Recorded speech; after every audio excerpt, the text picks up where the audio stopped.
What's good? My name is Jankulovski and I'm going to show you why the Insta360 Ace Pro 2 is my choice for motor vlogging. Even from this angle, I'm still vlogging. I'm going to run through my favorite features, setups and settings to get the best footage out of the Ace Pro 2 on your rides and vlogs. Firstly, let's get the settings locked in. I shoot at 4K 30 frames per second for road riding, and for off-road, I like to shoot 60 frames per second in case I want to slow down a nice jump or wheelie.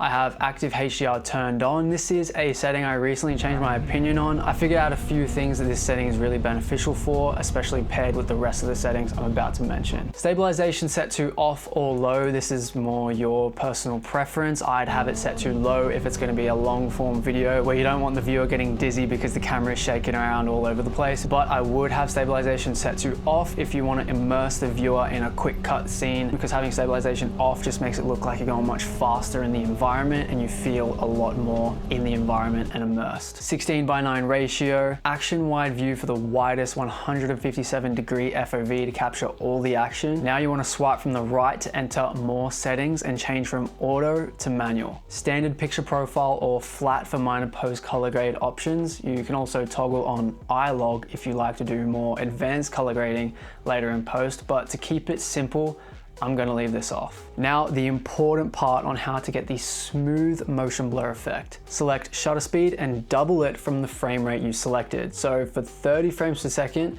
the shutter would be 1/60. And for 60 frames per second, the shutter would be 1/120. As you can now see, the footage is way too bright because the shutter is locked and can't go any higher to correct the exposure. That's where ND filters come in. They're basically sunglasses for your camera. Depending on the weather outside and the exposure of the footage, select the ND level accordingly. For the weather today in 30 frames per second, 1/60 shutter speed, I'm going to go with ND32 in the bright sunlight and swap to probably ND16 for when I ride through the forest. If you don't want to bother with ND filters and shutter speed rules, you can just leave the shutter speed on auto, and if you want, just add artificial motion blur in the Insta360 app or studio with Motion ND. ISO set to 400 max to compensate if we ride into any darker areas. EV compensation set to 0. White balance set to auto. Sharpness set to low, the lowest option. And lastly, make sure you are shooting in the high bitrate mode. You can find this in the internal settings on the Ace Pro 2. Thanks to the magnetic clip, I can seamlessly swap around my favorite camera angles. Main angle being the chin mount POV shot, then facing me while riding.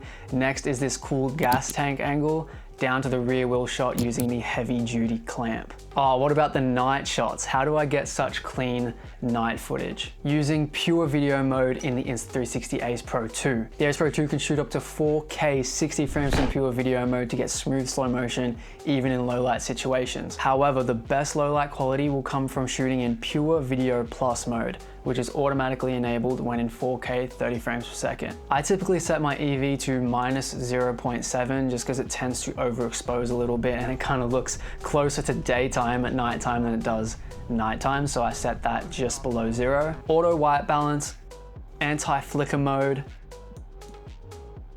the lowest sharpness option, action wide view for the FOV, and again, stabilization off or on the lowest option for the best results. The Ace Pro 2 is the first action camera with an integrated wind guard to minimize noise during peak moments, ready to clip on and off as needed for perfect audio. There are different audio modes to choose from in the menu: voice enhancement, wind reduction, and stereo mode. For motorcycling purposes, I will be choosing wind reduction.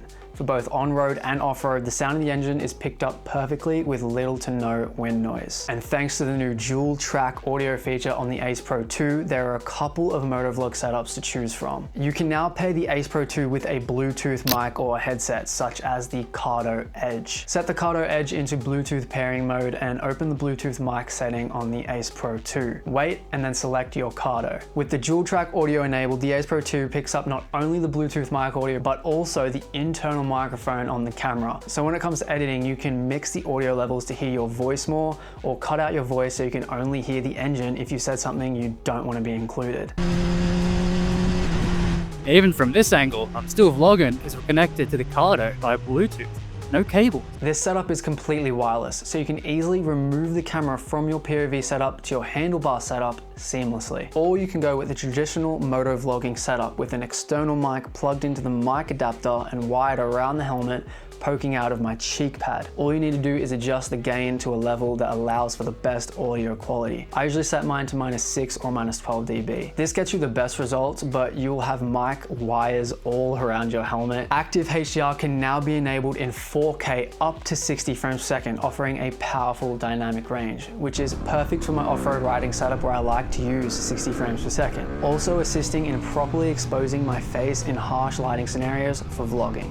Another awesome feature on the Ace Pro 2 is flow state stabilization and in-camera 360-degree horizon lock, enabling you to really show the lean angle while you're riding your bike and making other creative shots possible. Just select freeform mode and you can change whether you want flow state stabilization and horizon lock enabled in the Insta360 Studio. Lastly, another very helpful feature when I'm out moto vlogging but still wanting to capture my rides for safety or if anything awesome happens is the new Dashcam Mode. Keep the camera rolling and eliminate storage concerns by automatically saving footage based on your set storage, ensuring everything gets captured even when you're not trying to make an actual vlog. But yeah, these are the main reasons why the Insta360 Ace Pro 2 is my main choice for moto vlogging.